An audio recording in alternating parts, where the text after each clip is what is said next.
Du enda som nummer 5, hur ser du nökt ut det?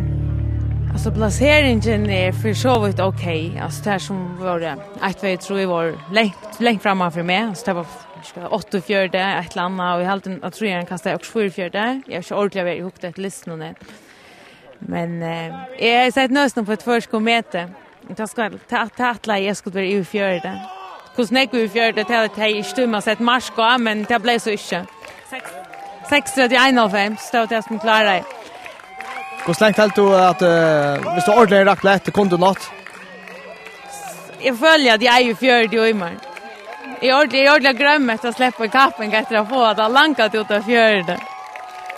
Nu blev det 15 plats kan man säga, och skulle du haft att 3 plats så var det jag syndrom på 40 du skulle, så det var en fitt avstånd där. Ja, det är ju inte väldigt realistiskt, så själv om det kan man drömma om det, men att jag kastar ganska 45. Ja, hvis man räkar allt rätt och det bara allt gånger som fotar i huset, så är det ganska värre, men alltså om jag kastar 40 eller 41, det är väl öliga väl nökt vi oss.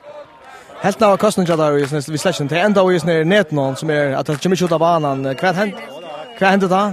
2 dringar.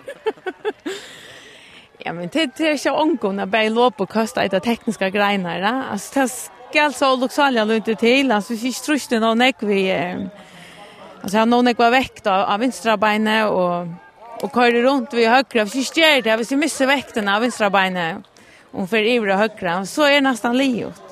Och det står ju att det ska ta stark ben till att det. Det är irriterande att ta skastning ändå nu i net någon och inte få ut av banan. Ja, det är luxalja röjtande. Och det som är isen så tjejligt, det är att det är svårt en trobelage. Jag vet ju kvant det sen vi kommer, för jag vänjer mig om så. Alltså jag tror att detta bordet över horar.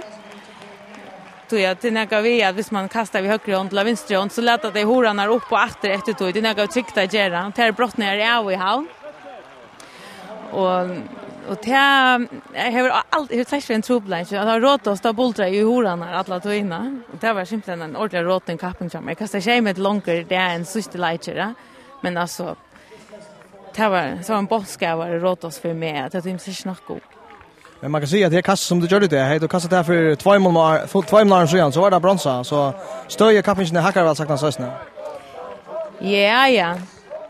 Det kan vara så läs.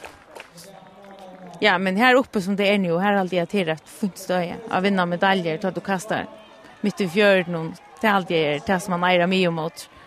Okej, att du där vi släcker vars någon.